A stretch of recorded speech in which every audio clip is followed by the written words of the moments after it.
Africans are blue-ticking you as South Africa? You've been asking for the audience, are they blue-ticking you? Number two, what is your comment on the undiplomatic way they handled this matter?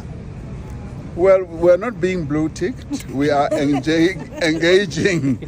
If blue-ticking means, as I understand it, used by young people, that we are being ignored. We are not being ignored. We are continuing to engage with them. And as it is now, a great deal of progress had been made by our ambassador in straightening out the path to ensure that there is meaningful engagement at the diplomatic level. So this is a hiccup that we are working on straightening out. So we are not being blue-ticked. We cannot be blue-ticked because we are such an important player to the United States of America as they are an important player to South Africa from a political point of view, from a trade point of view, and from a whole number of other important points of view. So we are not blue-tickable, if I can use that term. We cannot be ignored. And so we will, and they have sent a message. They sent a note verbal to inform us about the action that they took. So that shows that they have formalized the communication. So we are not being blue-ticked. We are being recognized, much as it first came out in a tweet, but it did finally come out in a formal communication. And we will engage with the United States of America in a formal way. We will do so with deep respect for them and for President Trump as well. We will deal with the U.S. as an important global player, as we are also an important player. So our relations to the United States are going to be put on even keel.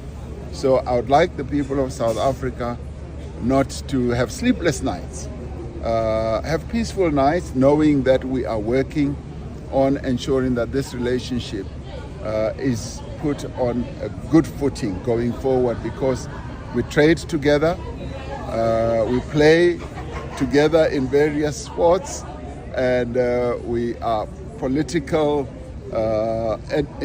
interactors in a number of forums, and so we have to deal with each other. Ebrahim Rasool will be coming back soon, as the U.S. State Department has ruled that he is no longer acceptable in the U.S. and he's going to come back and give me a full report. So I will wait for a full report from him. But at the same time, we have noted the displeasure that has been expressed by the United States, particularly about the remarks he made. And we have noted that, and we will engage with them as we are already engaging with them. And engagement with them continues, and it's going to take a variety of forms. It's going to be through envoys, it's going to be through people either from the business community, labor, and a whole number of others also from government.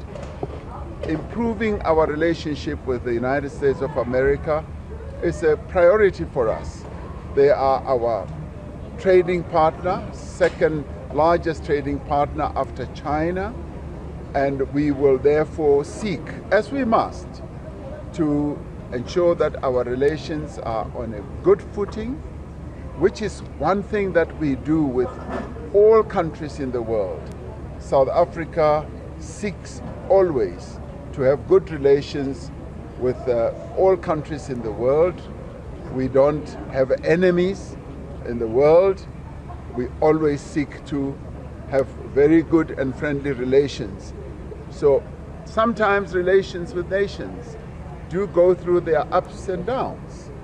And as they go through their ups and downs, the responsible thing to do by any nation is to make sure that you deal with the challenges that there are, you straighten out the difficulties, And we've always found that when there are such challenges and we engage, we do find solutions. So this is precisely what we are now going to do. And this is our job. This is our responsibility as a government to advance the interests of our country as well as the interests of the people of South Africa. On the issue of President Zelensky, President Zelensky is due to come to South Africa soon, and we are looking forward to welcoming him. Now, our objective in bringing President Zelensky here, or responding to his request that he should come, is that we want to enforce the message of peace. We want to advance that objective. We've been saying the only way to resolve the Ukraine-Russia conflict is through peaceful means and through peaceful negotiations. So that is the message that we will be passing on to President Zelensky. And we do believe that that's precisely the same message that President Trump and the United States have also been passing on to President Zelensky. So in this, we are united, we have the same objective. So I don't see that causing any challenge or any problem whatsoever. On the issue of Johannesburg, we have now set up a presidential working group for Johannesburg.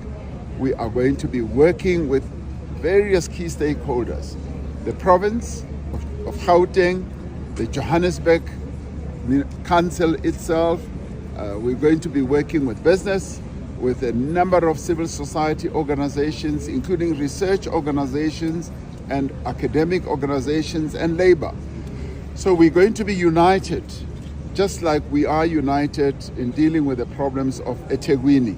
I set up a presidential working group for eThekwini, and now we have done this for Johannesburg. eThekwini is being turned around, and I do believe that we're going to turn Johannesburg around.